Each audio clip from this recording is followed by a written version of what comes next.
Okay, give you an update and different technique to use that I've been using. Before, I said that just you should aim directly at the thing to get the best result to pulverize this stuff.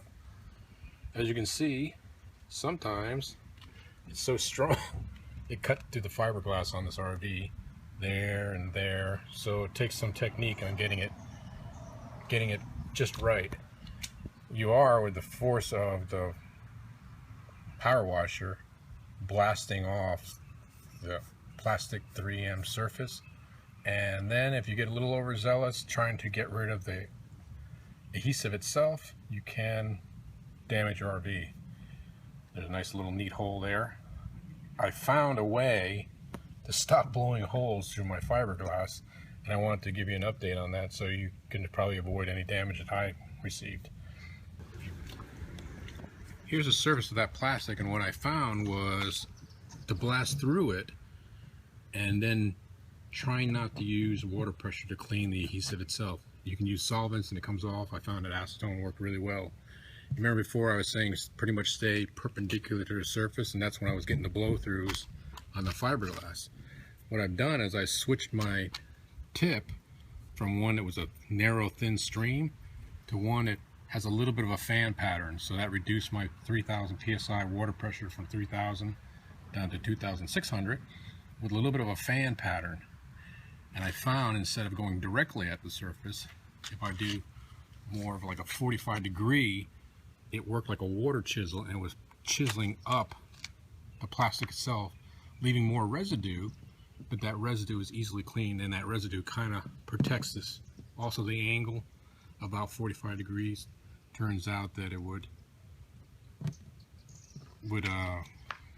peel up the plastic and not damage the surface any longer. So that's what you're trying to shoot for. I know initially I recommend perpendicular, but that's when I was getting the blow-throughs. Now with a 45, a little less pressure, this nozzle has a fan pattern with 2,600 psi. It has more of an effect of peeling up the surface, and you'll see when you do that, as the plastic goes up, the plastic that remains gives like a little bit of a, for better description, a lack of a better description, like a Comet tail, and you'll be able to work yourself off and just peel up the surface of the 3M. Let me show you that. Okay, I'm going to do more of a 45 degree angle to peel it up. You may see those little Comet tails on the plastic.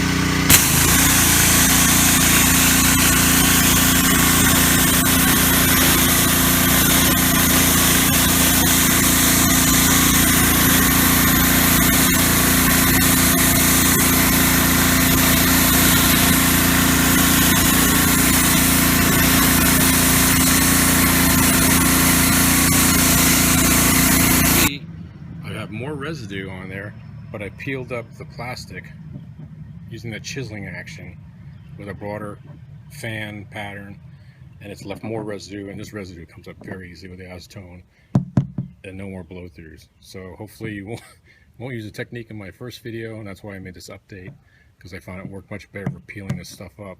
And once it's up, then the adhesive is exposed and the acetone works great. Thanks.